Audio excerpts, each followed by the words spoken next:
戦闘開始。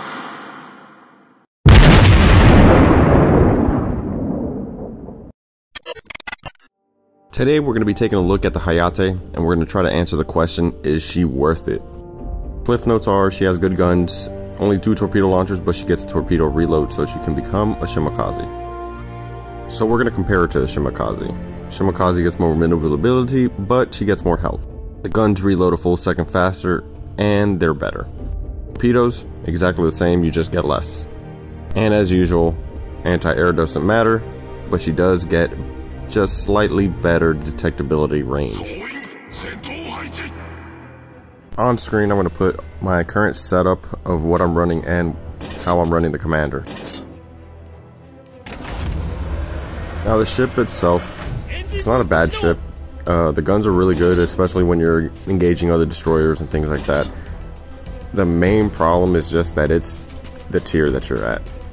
Tier 10, it's littered with carriers. You're going to be outspotted by the air constantly. So, I mean, it just comes with the territory.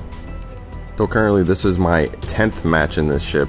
I decided 10 matches was enough to get a good vibe of the ship, see how she performs. And, you know, I got a 60% win rate. I think it was like 60,000 average damage. I had one match where I did 8,000 damage, and you know, the carrier just wanted me dead, no questions asked. And you're just gonna have those matches when you play destroyer. It's just gonna happen. Now the torpedoes, same as the Shimakaze. They're very long range and they hit like a truck. Very terrifying to go against. But the main difference between the two is the guns. So compared to the Shimakaze, the guns are better, reload a second faster, and unlike the Haragumo, they don't hit as weak. You're going to be hitting for like 400s for full pens with armor piercing.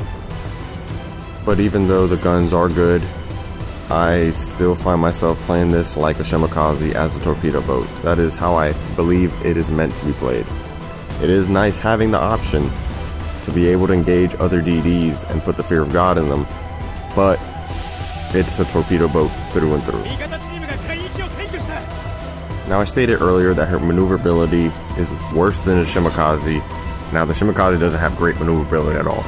So carriers are going to have a pretty easy time dropping torpedoes on you, which hurt, but that's just the nature of the beast. Now what you are going to get with this ship, if you get it in the appropriate amount of time and get its 5 wins, is the legendary commander. I'm not gonna butcher his name, but this legendary commander is specifically built for DDs, not like Ozawa, who's, you know, a hybrid carrier DD guy. This guy is through and through a DD captain.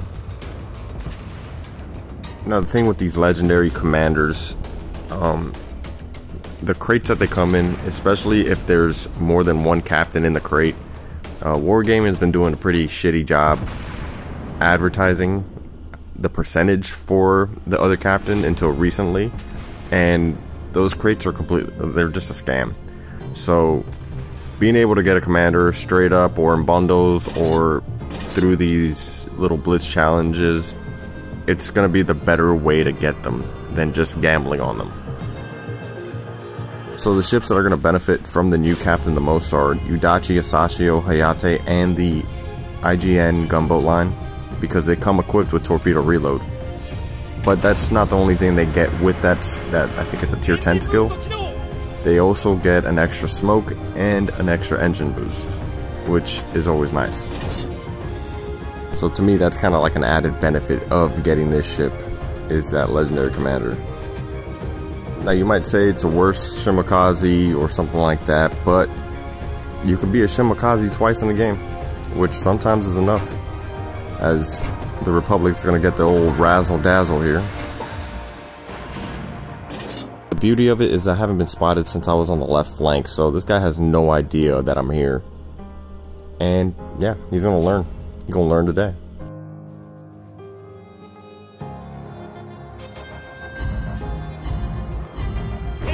That's 14 torpedoes for an extra 55,000 damage. The 5th would have hit, but he just didn't have enough health. But that's the power of the ship. And the power of the Shimakaze, really. It's why you see so many Shimikazes up at this tier. Whether or not they're good Shimikazes, because, you know, we've all definitely seen the fair share of the Shimikaze that avoids the cap and goes straight for the carrier. That's a different story. Now, which ship would I rather have between this and the Shimikaze?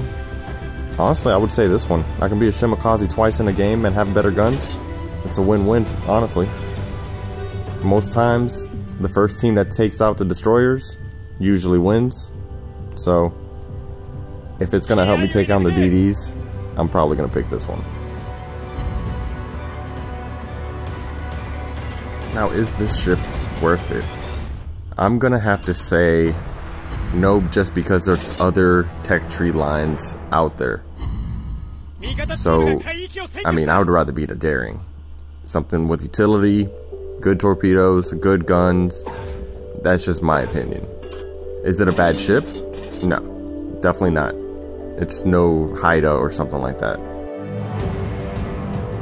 Is the ship worth it to get in a gambling crate? I'm going to say no, definitely not. Don't even bother. But if they decide to move it to the shipyard, you know, you might want to think twice about it. Give it a good thought, because I have been enjoying playing this ship. When there's no carriers, of course. But I have been enjoying it.